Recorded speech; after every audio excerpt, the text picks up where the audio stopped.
বোনের প্রেমিককে রক্তাক্ত করল প্রেমিকার 3 ভাই। বর্তমানে আক্রান্ত যুবক জিবি হাসপাতালে চিকিৎসাধীন। 3 দুষ্কৃতী মিলে তাকে এমনভাবে মারধর করেছে তা দেখলে অনেকেই আঁতকে উঠবেন। মানুষ মানুষকে এইভাবে মারধর করতে পারে ভাবতেই যেন অবাক লাগে। সমাজে থাকতে গেলে দোষ গুণ থাকবে, দোষ করলে এর জন্য আইন আদালত রয়েছে। তবে কেউ আইন হাতে তুলে নেবে তা কিছুতেই মেনে নেওয়া উচিত নয়। তবে চাঞ্চল্যকর ঘটনাটি হয়েছে সোনামুড়া দুর্গাপুর এলাকায়। আহত যুবকের নাম আবু বক্কর সিদ্দিকী, বয়স আনুমানিক 20 বছর। শুক্রবার সে চেন্নাই থেকে ত্রিপুরায় আসে। তার সঙ্গে ছিল 1,32,000 টাকাও। রাতে গাড়ি না পাওয়ায় বাড়িতে যেতে পারেনি। তখন দুর্গাপুর এক বন্ধুর বাড়িতে আশ্রয় নিয়েছে সে। রাত আনুমানিক 3টা নাগাদ সাহিল, আকিল এবং আবু নামে 3 যুবক তাকে ঘর থেকে ডেকে নিয়ে লাঠি দিয়ে বেধড়ক মারধর করে বলে অভিযোগ। সেখানে টহলদারি বিএসএফ আসতে সে কোনো মতে প্রাণ নিয়ে পালিয়ে বাঁচে। শনিবার তাকে চিকিৎসার জন্য জিবি হাসপাতালে নিয়ে আসেন তার পরিবারের লোকেরা। তার 1,32,000 টাকাও নিয়ে গেছে বলে অভিযোগ করেছে সে। তবে সে গত 15 দিন ধরে দুর্গাপুরের এক যুবতীর সঙ্গে প্রেম করছে। সেই মেয়ের ভাইয়েরাই তাকে মারধর করেছে বলে অভিযোগ করেন আক্রান্ত যুবক। কিভাবে হয়েছে ঘটনা? কে মারছে তোমারে? আমি চেন্নাই থেকে বাড়িতে গেছি। বাড়িতে যাওয়ার পরে সবাই মারলাম, আমিও আগে নামাইতাম এনে। তারা বাড়িতে গেছি, যাওয়ানোর পরে আমার একটা বড় ভাই আমার নামাই দিয়ে গেছে গা। তারপরে 3টা লোক আইয়া আমার লগে টাকা ছিল 1,32,000, 2টা মোবাইল ফোন। আমার বাড়ি দিকে যাবো কইয়া টাকা পয়সাটা মোবাইলটি রাখিয়া তারপরে আস্তে আস্তে আমার ফাঁকড়ে দিকে নিয়ে আন্দারে দূরে নিয়ে তারা 3 জনে আবার আমার মারছে। যারা 3 জন ছিল হ্যাঁ, তারা কি চিনো তুমি? হ্যাঁ চিনি। তারা কি একই এলাকা? দুর্গাপুর সোনামুড়া।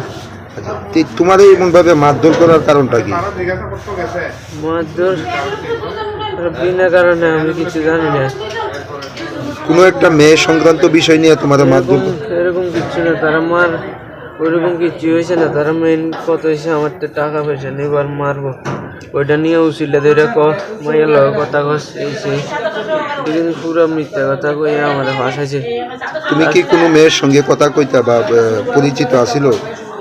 না না, আমি জাস্ট এমনি একটা মায়ের ফ্রেন্ড হিসেবে ইনস্টাগ্রামে SMS আছে পাশে দুটোকে। মেয়েটার বাড়ি কোন জায়গায়? বাড়ি দুর্গাপুরে। মানে কি মনে হয় যারা মারছে তারা কি মেয়ের বাড়ির পক্ষ থেকে এই ধরনের কাজ করছে? হ্যাঁ, এরকম টাকা দিছে, তারা টাকা দিয়ে করেছে। এতগুলি টাকা তুমি কি কারণে রাখছিলে? আমি তো বাড়িতে আছি, কালকে রাত্রে আইয়া আমি লাইনে গাড়ি পাইছি না, বাড়িতে যেতাম। ওই দুর্গাপুর বন্ধু একটা বাড়ি, তারা ফোন দিতে আমার আইয়া ব্যাগ শুনে নিয়েছি। ঘটনা সম্পর্কে আক্রান্ত যুবকের মা বলেন, দুর্গাপুরের এক মেয়ের সঙ্গে সে কথা বলে এই মিথ্যা অভিযোগ এনে ওনার ছেলেকে মারধর করেছে। কিন্তু এই মেয়ের সঙ্গে ওনার ছেলে কথা বলে না, তার বন্ধু প্রেম করে। আমার ছেলেরে তারা 3 জন লোকে ডাক দিয়ে নিয়ে মারছে, কোনো কথা নাই বার্তি নেই। তারা ডাকছে কছে এদিকে আয়।